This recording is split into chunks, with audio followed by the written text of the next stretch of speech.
गुरुजी महाराज ने कभी किसी भी संगत को ये नहीं कहा कि तुम ये करो या ये मत करो। कभी भी किसी चीज के लिए गुरुजी ने संगत को मना नहीं किया। और गुरुजी प्रैक्टिकल गुरु, उन्होंने सब कुछ संगत को प्रैक्टिकल करके दिखाया। कितनी ऐसी बड़ी बड़ी बीमारियों को गुरुजी महाराज ने लंगर प्रसाद, चाय प्रसाद, जल प्रसाद से दूर किया। पर संगत जी, गुरुजी महाराज का एक और तरीका, बहुत ही अनोखा तरीका ब्लेस करने का, कि गुरुजी कुछ खास मौके पे, जैसे कि शिवरात्रि पे, अपने जन्मदिन पे, नए साल पे संगत से डांस करवा के उनकी बीमारियों और उनके कष्ट को हर लिया करते थे।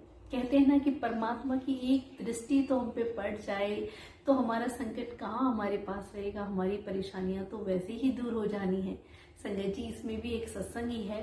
एक आंटी जो गुरुजी महाराज, जिनकी कमर में इतना पेन था कि वो हिलडुल भी नहीं सकती थी, और गुरुजी ने उनसे कहा कि आंटी चल डांस कर। अब आंटी कहती है कि गुरुजी आप कैसे कह रहे हैं, मैं तो हिलडुल भी नहीं सकती हूँ, मेरी कमर में इतना दर्द है।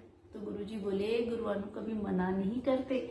और आंटी हिम्मत करके उठती हैं और कुछ ही मिनट डांस करती हैं। संगत जी, इस डांस करते करते ही गुरुजी महाराज की जो दिव्य दृष्टि, कहते हैं ना, हमारे पूरे शरीर का गुरुजी एक्सरे कर लिया करते, और जहां भी शरीर में जिस भी अंग में हमें कोई बीमारी होती उसको दूर कर दिया करते थे। कौन कर सकता है संगत जी, ऐसे केवल परमात्मा के अलावा कोई नहीं कर सकता।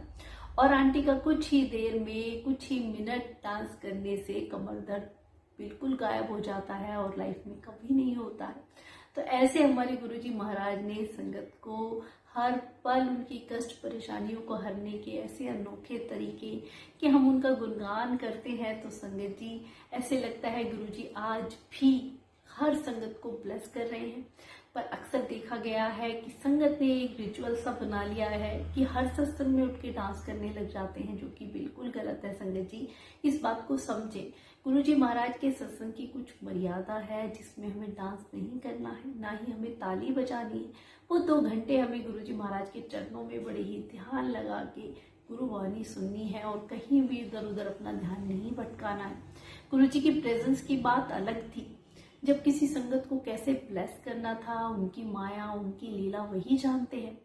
और कितनी ही संगत को ऐसे डांस करा के ब्लेस कर दिया करते।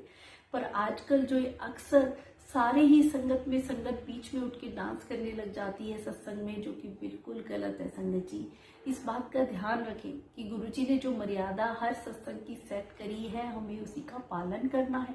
हाँ, आपका मन है, कहते हैं ना, दुनिया के लिए तो सब नाचते हैं, अपने भगवान के लिए नाचें। आपका मन है भाव में या भक्ति में, श्रद्धा में आप नाचना ही चाहते हैं, तो कभी भी गुरुजी का कोई भजन जो आपको पसंद हो उस पर आप डांस कर ले। पर सत्संग के बीच में ऐसे नहीं करें संगत जी, क्योंकि गुरुजी महाराज साक्षात गद्दी पे बैठे होते हैं और हमें ब्लेस कर रहे होते हैं। उस वक्त कोई संगत कितने ध्यान में है, कितना कनेक्शन गुरुजी के साथ जुड़ा हुआ है।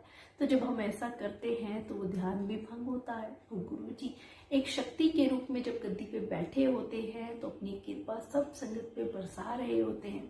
तो संगत जी, गुरुजी महाराज ने हर संगत को जिस तरीके से ब्लेस किया और आज भी कर रहे हैं, आपने देखा होगा लाखों करोड़ों लोग गुरुजी से जुड़ रहे हैं।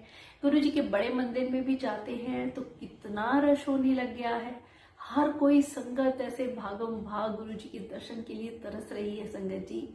पर सबसे पहले हमें गुरुजी महाराज के बताए हुए वचनों पे चलना है। असल में हम गुरुजी से तभी जुड़ सकते हैं। जय गुरुजी, शुक्राना गुरुजी।